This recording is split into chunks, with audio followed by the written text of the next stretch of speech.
या सुवर्ण महोत्सवाची तयारी होऊ शकली नाही। तसेच आम्हाला अखिल भारतीय महानुभाव परिषदेचे अध्यक्ष आदरणीय श्रद्धेय अमरावतीचे मोठे बाबा यांच्या अध्यक्षपदी निवड झाली होती आणि त्यांचा सत्कार करायचा होता, त्यामुळे हा कार्यक्रम आवर्जून घेतलेला आहे। तरी या कार्यक्रमाला उपस्थित असलेले आदरणीय श्रद्धेय अध्यक्ष अमरावतीचे मोठे बाबा, आदरणीय श्रद्धेय कार्याध्यक्ष, त्यांना आम्ही कार्याध्यक्ष कदाचित तुम्हाला वाटत हे उपाध्यक्ष कोणाचे असते यांना कसं काय कार्याध्यक्ष केलं, परंतु आम्ही पूर्ण मानता ते आमचे किती जवळचे हा विचार करतो, कारण आमच्या प्रत्येक कार्यात त्यांचा सहभाग असतो। सुरुवातीपासून बाबांच्या पासून आजपर्यंत ते आमच्या पाठीशी सदा उभे आहे आणि सर्व कार्यात त्यांचा सहभाग आहे, म्हणून त्यांना आम्ही कार्याध्यक्ष केलेले। आणि तसेच स्वागत अध्यक्ष तोरमांगे बाबा, तसेच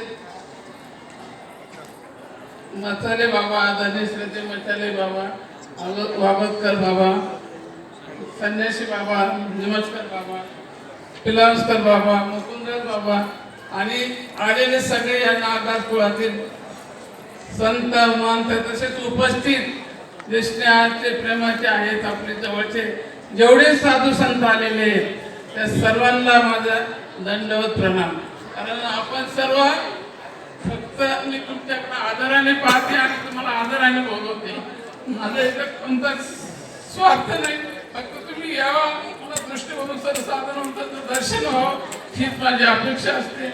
आणि या निमित्ताने मी हा कार्यक्रम घेते। या पाठीमागं सर्व तुमचं सर्वांचं आणि या माझे औरंगाबादवासी तसेच उपस्थित सर्व सद्भक्त जे आज आलेले, कोणी नाशिककडून आलेले, कोणी पुण्याकडून आलेले, कोणी नांदेडकडून आलेले, कोणी चौकडचे लोक याच्यात उपस्थित आहे, त्या सर्वांचं मला भरपूर सहकार्य, सर्वांचं माझ्याकडं लक्ष असतं आणि सर्वांचे सहवासानेच मी जे काही कार्यकर्ते सर्वांचे दिल्लीहून आलेले, काही सद्भक्त, काही जबलपूरहून आलेले, या सर्वांच्या सहकार्याने मी हे कार्य करीत असते।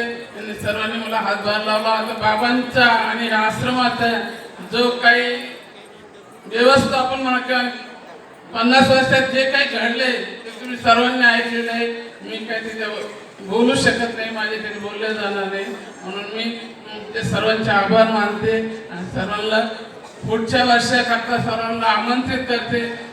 तुम्ही सर्वांनी पुढच्या वर्षी माझ्याकडे कदाचित माझ्याकडून चुकून कोणाचं नाव राहिलं किंवा कोणाला निमंत्रण पोहोचलं नाही तरी आपलं कार्य म्हणून सर्वांनी पुढच्या वर्षी जरूर यावं, कारण पुढच्या वर्षी सुवर्ण महोत्सव आहे हे सर्वांना मी सांगते आणि माझे 2 शब्द संपवतो।